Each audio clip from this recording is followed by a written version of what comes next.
Hello friends, मैं दिलीप कुमार शर्मा आज आपके लिए भूगोल में ग्लोब, अक्षांश और देशांतर के बारे में पढ़ाने जा रहा हूँ। हमारे चैनल NBF स्कूल शाहपुरा को सब्सक्राइब करें और अगर वीडियो पसंद आए तो लाइक और शेयर ज़रूर करें। तो ग्लोब पृथ्वी के छोटे प्रतिरूप या नमूने को कहते हैं। पृथ्वी का छोटा प्रतिरूप या नमूना ग्लोब कहलाता है। इसके जरिए हम पृथ्वी की जानकारी प्राप्त करते हैं। अक्षांश, देखिए अक्षांश रेखाएं ग्लोब पर पूर्व से पश्चिम की ओर खींची गई काल्पनिक रेखाएं अक्षांश रेखाएं कहलाती हैं।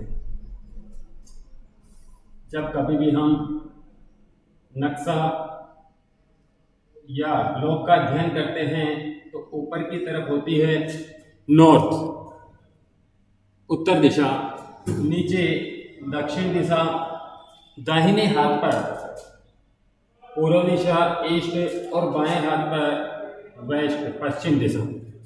तो पृथ्वी पर पूर्व से पश्चिम की ओर खींची गई काल्पनिक रेखाएं अक्षांश रेखाएं कहलाती हैं। पूर्व से पश्चिम की ओर खींची गई काल्पनिक रेखाएं अक्षांश रेखाएं कहलाती हैं। ये रेखाएं काल्पनिक होती हैं।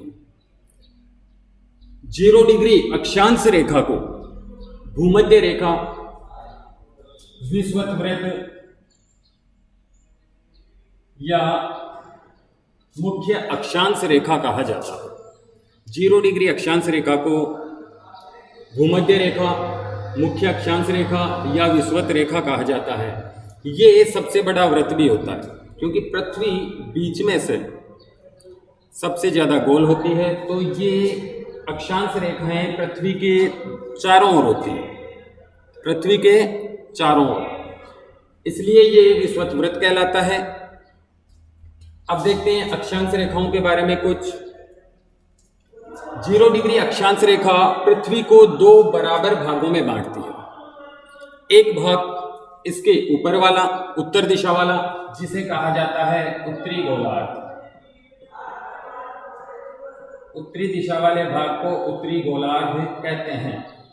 और दूसरा भाग इसके दक्षिण दिशा में, जिसे कहा जाता है दक्षिणी गोलार्ध।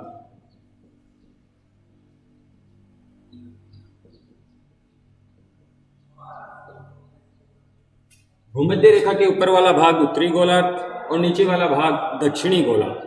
हमारा भारत भूमध्य रेखा से उत्तर में स्थित है, लगभग यहाँ। तो भारत उत्तरी गोलार्ध में स्थित है।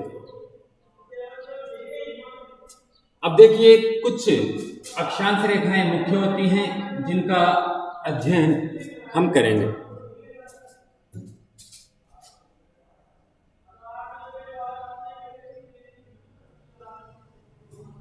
भूमध्य रेखा से दक्षिण में 23.5 डिग्री दक्षिणी अक्षांश रेखा जो है उसे कहा जाता है मकर रेखा। 23.5 डिग्री दक्षिणी अक्षांश रेखा को मकर रेखा कहते हैं और 23.5 डिग्री उत्तरी अक्षांश रेखा को कर्क रेखा कहते हैं। ये कर्क रेखा भारत के लगभग मध्य से गुजरती है। इसके अलावा 66.5 डिग्री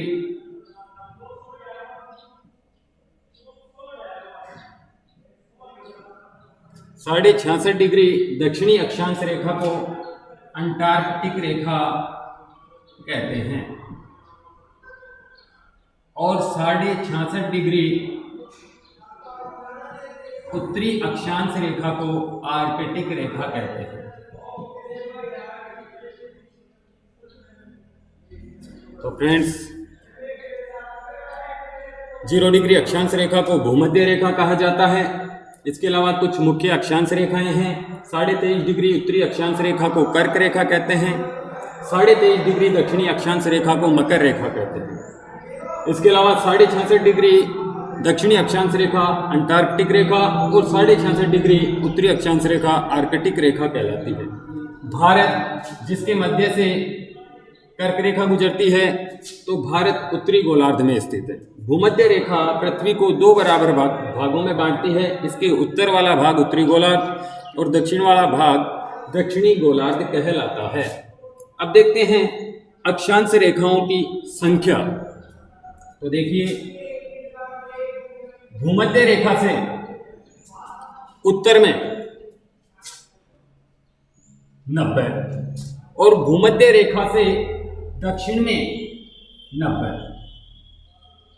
तो ये होती हैं 90 डिग्री अक्षांश उत्तरी अक्षांश और 90 डिग्री अक्षांश दक्षिणी अक्षांश। और एक हो गई भूमध्य रेखा। भूमध्य रेखा भी अक्षांश रेखा होती है, इसलिए अक्षांश रेखाओं की संख्या है 181। अक्षांश रेखाओं की संख्या 181 है। अब इसके बाद बात करते हैं हम देशांतर रेखा। तो देशांतर रेखाएं इसी के विपरीत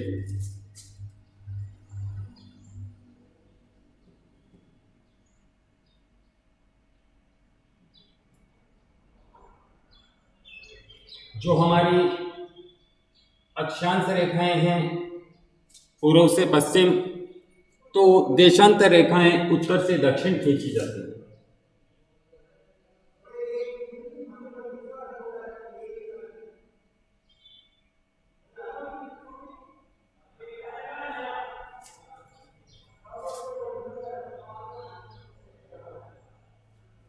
देखिए, यह है 0 डिग्री देशांतर रेखा जो उत्तर से दक्षिण खींची जाती है। ये भी ग्लोब पर खींची गई, ग्लोब पर उत्तर से दक्षिण खींची गई काल्पनिक रेखाओं को देशांतर रेखाएं कहते हैं। देशांतर रेखाएं 0 डिग्री देशांतर रेखा जो है उसे प्रधान देशांतर, प्रधान याम्योत्तर या ग्रीनविच रेखा कहते हैं। ग्रीनविच रेखा इसे इसलिए कहते हैं क्योंकि यह इंग्लैंड के ग्रीनविच नगर से गुजरती है। यह इंग्लैंड के ग्रीनविच नगर से गुजरती है, इसलिए इसको ग्रीनविच रेखा भी कहा जाता है। जो ग्रीनविच रेखा है इसके पूर्व में और पश्चिम में इनकी संख्या है देशांतर रेखा। ग्रीनविच रेखा के पूर्व में 180 और पश्चिम में 180, तो कुल मिलाकर देशांतर रेखाओं की संख्या हो गई 360। 360 देशांतर रेखाएं हैं। 180 ग्रीनविच रेखा के पूर्व में और 180 रेखाएं ग्रीनविच रेखा के पश्चिम में, ये हो गई 360। अब देखिए, बात करते हैं हम अक्षांश और देशांतर। अक्षांश किसे कहते हैं, देशांतर किसे कहते हैं? तो भूमध्य रेखा से उत्तरी या दक्षिण में किसी बिंदु की कोणात्मक दूरी अक्षांश कहलाती है। भूमध्य रेखा से उत्तरी या दक्षिण में किसी बिंदु की कोणात्मक दूरी अक्षांश कहलाती है। इसी प्रकार देशांतर ग्रीनविच रेखा से पूर्व या पश्चिम में किसी बिंदु की कोणात्मक दूरी देशांतर कहलाती है। अब देखिए,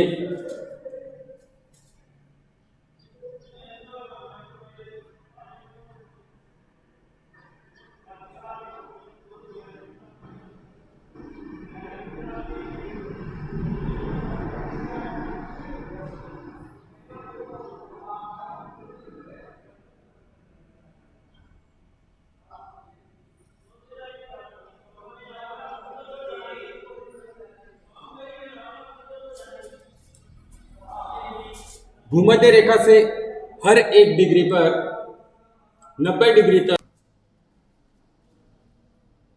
90 डिग्री उत्तरी अक्षांश को उत्तरी ध्रुव और 90 डिग्री दक्षिणी अक्षांश को दक्षिणी ध्रुव कहा जाता है। इसी प्रकार कई बार क्वेश्चन पूछ लिए जाते हैं, दो क्रमागत अक्षांश रेखाओं के बीच की दूरी कितनी होती है? तो देखिए, दो क्रमागत अक्षांश रेखाओं के बीच की दूरी 111 किलोमीटर होती है अक्षांश रेखाएं एक दूसरे के समानांतर चलती हैं। इसके अलावा बात करें देशांतर रेखाएं, तो देशांतर रेखाओं के बीच की दूरी कितनी होती है? तो देशांतर रेखाएं जो होती हैं वो ध्रुवों पर बिल्कुल पास में और भूमध्य रेखा पर सबसे अधिक दूरी पर होती हैं। तो भूमध्य रेखा पर दो देशांतर रेखाओं के मध्य दूरी सर्वाधिक होती है जो 111.3 किलोमीटर होती है। भूमध्य रेखा पर दो देशांतर रेखाओं के मध्य की दूरी 111.3 किलोमीटर होती है, जबकि ध्रुवों पर इसकी दूरी 0 किलोमीटर सबसे कम होती है। अब देखिए आगे बात करते हैं, ये देशांतर रेखाएं किस कार्य में आती हैं? जिस प्रकार से अक्षांश रेखाएं तापमान का निर्धारण करती हैं, उसी प्रकार से देशांतर रेखाएं समय और तिथि का निर्धारण करती हैं। देशांतर रेखाएं समय और तिथि का निर्धारण करती हैं।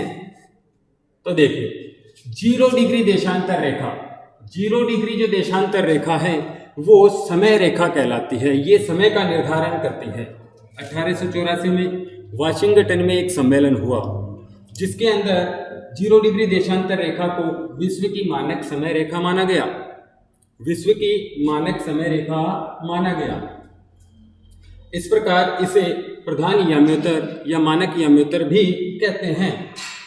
अब देखते हैं, इसके आधार पर दो देशांतरों के मध्य 4 मिनट का अंतर होता है।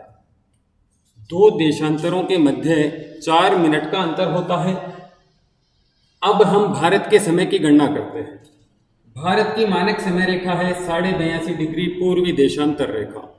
82.5 डिग्री पूर्वी देशांतर रेखा, पूर्वी देशांतर इसलिए क्योंकि यह ग्रीनविच रेखा के यानी प्रधान देशांतर रेखा के पूर्व में स्थित है। तो 82.5 डिग्री पूर्वी देशांतर रेखा से हम समय की गणना करते हैं। तो 82.5 डिग्री हमारे भारत की मानक समय रेखा और 4 मिनट का प्रत्येक देशांतर के मध्य अंतर होता है। तो कुल मिलाकर के भारत का समय हो गया ग्रीनविच रेखा से प्लस 5.5 घंटे। 5.5 घंटे प्लस का समय भारत में चलता है। इसी प्रकार यदि आप पश्चिम की ओर ग्रीनविच रेखा से पश्चिम की ओर किसी समय की गणना करेंगे तो वो माइनस में चलेगा। जैसे बात करें 82.5 डिग्री पश्चिमी देशांतर पर समय कितना होना चाहिए, तो उसके वही 5.5 घंटे लेकिन माइनस। जैसे ग्रीनविच रेखा पर अगर 12 बजे का समय है, दिन के 12 बज रहे हैं, तो आपके भारत में 5:30 दिन के शाम के 5:30 हो रहे हैं और वही समय 82.5 डिग्री पश्चिम में -5 घंटे 30 मिनट अर्थात 6:30 का समय हो रहा है। अब देखिए इसी प्रकार से 180 डिग्री देशांतर रेखा, 0 डिग्री देशांतर रेखा समय रेखा, तो 180 डिग्री देशांतर रेखा ये होती है तिथि रेखा। 180 डिग्री देशांतर रेखा कहलाती है तिथि रेखा। इससे तिथियों का निर्धारण किया जाता है। देखिए आप, जो 0 डिग्री देशांतर रेखा है इसके बिल्कुल विपरीत 180 डिग्री देशांतर रेखा है। उससे प्रत्येक देशांतर माइनस होता जाता है। 179, 178, इधर भी 179, 178। तो जो यहां से समय है उसके अलावा यहां तिथि प्लस में होती जाएगी। 20 से 21, इधर 19। तो तिथियों का निर्धारण 180 डिग्री देशांतर रेखा के द्वारा किया जाता है और समय का निर्धारण 0 डिग्री देशांतर रेखा के द्वारा किया जाता है। अब देखिए आप, जैसे बात करें देशांतर रेखा को विश्व की मानक समय रेखा कब माना गया, तो 1884 में इसको विश्व की मानक समय रेखा माना गया था। अब देखिए इसको याद करने के लिए 1885 में हुआ भारत में कांग्रेस का गठन। तो इसके आधार पर याद कर लीजिए आप कि इससे 1 वर्ष पहले 1884 में 0 डिग्री देशांतर रेखा को विश्व की मानक समय रेखा माना गया। तो देखिए अब ये बात करते हैं पूर्व से पश्चिम की ओर खींची गई काल्पनिक रेखाएं अक्षांश रेखाएं, इनकी कुल संख्या 90 डिग्री भूमध्य रेखा से उत्तर की ओर और 90 डिग्री भूमध्य रेखा से दक्षिण की ओर, इनकी कुल संख्या होती है 181। भूमध्य रेखा स्वयं एक अक्षांश रेखा होती है। देशांतर रेखाएं तो ग्लोब पर उत्तर से दक्षिण की ओर मानी गई काल्पनिक रेखाओं को देशांतर रेखाएं कहते हैं। इनकी कुल संख्या 360 होती है। ये 0 डिग्री देशांतर रेखा ग्रीनविच रेखा से 180 पूर्व में और 180 पश्चिम में होती है। तो इसमें कंफ्यूज होने की जरूरत नहीं है। 180 डिग्री जो देशांतर रेखा है, 180 डिग्री देशांतर रेखा वो दोनों में कॉमन है। पूर्व से चलेंगे तो भी 180 डिग्री वही है और पश्चिम से चलेंगे तो भी 180 डिग्री देशांतर रेखा वही है। तो इनकी कुल संख्या 360 ही होती है। दो अक्षांश रेखाओं के मध्य ये क्रमागत चलती हैं, समानांतर चलती हैं, तो इनके मध्य की दूरी होती है 111 किलोमीटर। दो देशांतर रेखाओं के मध्य की दूरी में अंतर पाया जाता है क्योंकि ये ध्रुवों पर 0 किलोमीटर और भूमध्य रेखा पर सर्वाधिक 111.3 किलोमीटर की दूरी पर होती हैं। ध्रुवों पर 0 किलोमीटर और भूमध्य रेखा पर 111.3 किलोमीटर की दूरी पर होती हैं। ठीक है फ्रेंड्स, आज के लिए इतना ही।